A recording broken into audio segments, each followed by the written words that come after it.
Good evening, I'm ABC7 meteorologist Steve Newman in the Weather Center here. I'm getting ready for the 11 o'clock broadcast and wanted to show you a couple of things as we get ready for that show. I was out on City Island earlier today and did this time-lapse video showing these cumulus clouds building over the skyline of Sarasota, and you can see they really didn't build up very high, only about 2,000 or 3,000 feet, not developing into any thunder showers or storms.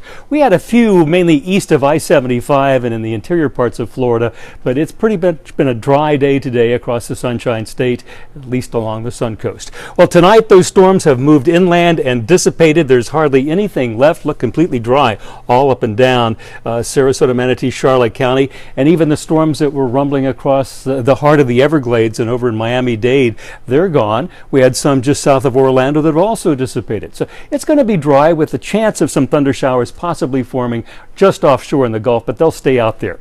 Now, the tropics are heating up. We have three features we're looking at. First, Tropical Storm Fiona, that won't be a tropical storm probably by noon tomorrow as it dissipates in the cooler waters of the North Atlantic. We have another disturbance that's moved off the coast of Africa that the Hurricane Center gives a 70% chance of developing into a tropical feature within the next 48 hours. And this little area here, which we've been following for days, all the computer models have been looking at it. If we look at the spaghetti plot of the different models moving to the northwest, a few days ago it was moving into the Caribbean, and then it was going to go on the Gulf, and it was going to skirt South Florida, and it was going to go into the Carolinas, and now it looks like it's going to curve northward. So each run it's different. So we're still a week away from it posing any threat to the southeastern United States. We'll look at it very closely, and the National Hurricane Center only gives it about a 10% chance of developing into anything within the next 48 hours, but it's something we're watching. Well, it feels a little bit like autumn for late August in the north tonight. This little cool front has brought some not chilly temperatures, but more comfortable conditions from the Great Lakes into the northeastern states. And it's all part of a cool front that's moved all the way down into Dixie, into the deep south.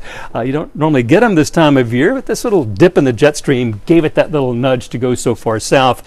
And this front is actually going to pass Jacksonville in about 2 days' time, giving them not a cool wave, but maybe just a hint of somewhat cooler and drier conditions.